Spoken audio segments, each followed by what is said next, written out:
Je vais prendre la parole au nom de la France Insoumise. Cette semaine encore, alors que le monde prétend avancer, Gaza continue de nous rappeler qu'on ne peut pas tourner la page, quand un peuple est encore en train de disparaître. Cette semaine encore, les faits démentent l'idée d'une accalmie. Cette semaine encore, la réalité impose une vérité qu'on ne peut plus contourner. La vie des Palestiniens reste menacée, même sous trêve, même sous cessez-le-feu. Car depuis le 10 octobre, malgré un cessez-le-feu officiellement en vigueur, 327 Palestiniens ont été tués. Et rien que ces derniers jours, 24 morts supplémentaires, dont des enfants, frappés dans leur maison, dans leur voiture, dans les rares abris qui leur restaient. Alors on nous dit que la guerre serait en pause. Mais comment parler de pause quand les corps continuent d'être récupérés sous les décombres? Comment parler de pause quand l'aide humanitaire est toujours bloquée, rationnée, réorientée, empêchant de soigner, de nourrir et d'abriter? Comment parler de pause quand Amnesty International affirme publiquement, cette semaine encore, que le génocide n'est pas terminé? Et pendant que Gaza suffoque, le monde découvre un autre visage de la violence. Une violence plus silencieuse, plus lente, mais tout aussi meurtrière. Une violence qui s'abat par la faim, par la maladie, par le manque d'eau potable, par le froid, par l'absence d'abri. Des dizaines de milliers de familles entassées sous des toiles qui ne tiennent pas par la pluie, qui ne tiendront même pas l'hiver. Des bébés qui meurent d'infection, qu'on soigne ailleurs avec une simple crème ou une simple perfusion. C'est aussi ça un génocide, détruire les moyens de vivre. Cette semaine, un rapport de la CNUSED l'a rappelé. Reconstruire Gaza coûtera au moins 70 milliards de dollars et prendra des décennies.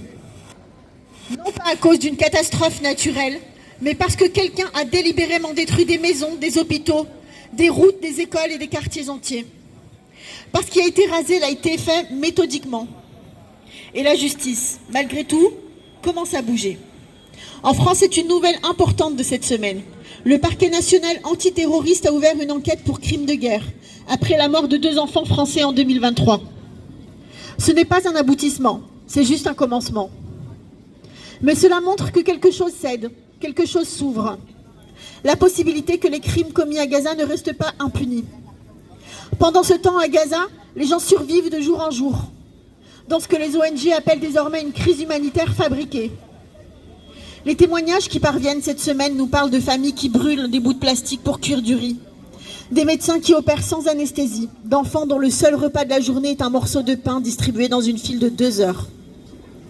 Ce n'est pas une situation difficile, c'est une entreprise de destruction d'un peuple.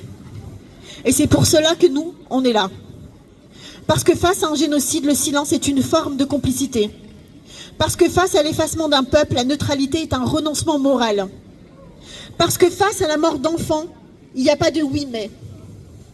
Ici à Toulon, semaine après semaine, vous refusez cette complicité. Vous refusez l'amnésie. Vous refusez la résignation. Vous maintenez debout quelque chose de précieux. La certitude que chaque vie humaine compte, que chaque famille mérite d'être protégée, que chaque peuple a droit à la dignité. Et tant que Gaza ne sera pas libre, tant que son peuple sera empêché de vivre, tant que des enfants mourront encore dans l'indifférence internationale, alors notre place sera ici. Dans la rue, dans la parole, dans la solidarité, dans la détermination. Parce que la paix n'est pas un slogan. La paix n'est pas une posture diplomatique. La paix n'est pas un communiqué de presse. La paix, c'est un engagement. La paix, c'est une exigence. La paix, c'est dire « nous ne laisserons pas faire ». Alors aujourd'hui, comme chaque semaine, nous le répétons, la vie des Palestiniens a la même valeur que celle de n'importe quel peuple. Et nous n'arrêterons pas tant que cette vérité-là ne sera pas reconnue. Aujourd'hui, ce 29 novembre, c'est une journée exceptionnelle.